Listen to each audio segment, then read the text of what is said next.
And the acoustics of the rig actually is a good segue to this guy. Oh my God, yeah. Which is such an iconic, Jack White thing. Yeah, this is the one. This is that one that he's had since he's like, what, 19 or 20 or whatever. And right. He talks about it in Mike It Loud, where who was he, like helping his brother move a fridge for a thrift store, and someone ended up just giving it as a thank you or whatever. And man, this thing's got like, I don't know, what, 25 years of service? Wow. I think you got to buy someone a Rolex after that, right? Yeah, is that the traditional corporate thing, Yeah, yeah. So this thing's been around, and I just love it. There's something really, it's special. It's got stories to tell, Yeah. He finds a way of getting these sounds out of the most unexpected places, like Yeah. I think I don't know, he's just a really creative guy. He kind of chases it down and doesn't let like okay, that'll never work.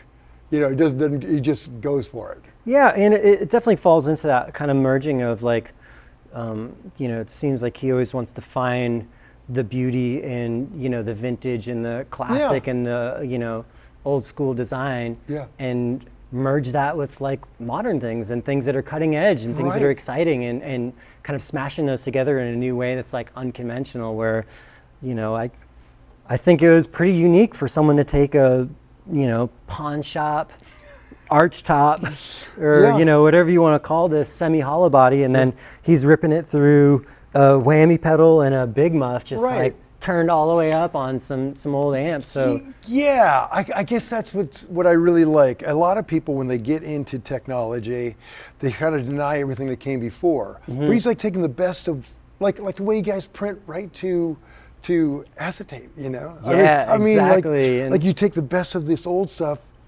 and then use modern whatever to get the most out of it. Totally. Yeah, really cool. So I love that this is getting a lot more action. He, used this for a few songs on the new record, and so it's getting a lot more service duty. So it's getting sent through the whole pedal board, but it needs quite a different EQ. Oh, I bet. Than the normal electrics. Yeah. Otherwise, it just kind of howls and wails at you, which is why he's always wanted to have that kill switch on there, right? Needs it. And so that's kind of one of the fun features that we're running in the way that we're kind of splitting another amp off. But it's all these years later, and it's still got stories to tell. And I love how, I don't know, every bit of this is like a nice memory of like some wild time, and I kind of love that, it's a little chaotic. Yeah. But it's beautiful and it works, and like, it's a little bit of a tricky thing keeping the sucker running. Oh, I bet. It looks like it's just going to disintegrate any minute. It is. It's like half super glue and sweat at this point, to be totally honest. But and I don't know. I also love some of the, parts of this guitar too that, at times we're in weird scenarios where, we've been in London and it's gotten smashed up. We're in a fly pack. We don't have many tools with us or whatever. And, a piece of binding breaks off. And we were at Maida Vale Studios, and I went into their closet because they were shutting down. They kind of had a graveyard. And I was like, hey, do you have anything that's like cream or kind of like off-white or whatever? I was like, I got to fix up this binding.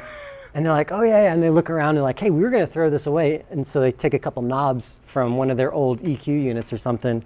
And so I went and, did a little redneck engineer, and I shaved it down, got little bits, and, super glued that in there. And so there's like a little piece of Maida Vale Studios, BBC, that'll forever live on in this guitar. And I kind of love like, that kind of stuff. Yeah, no, that is great.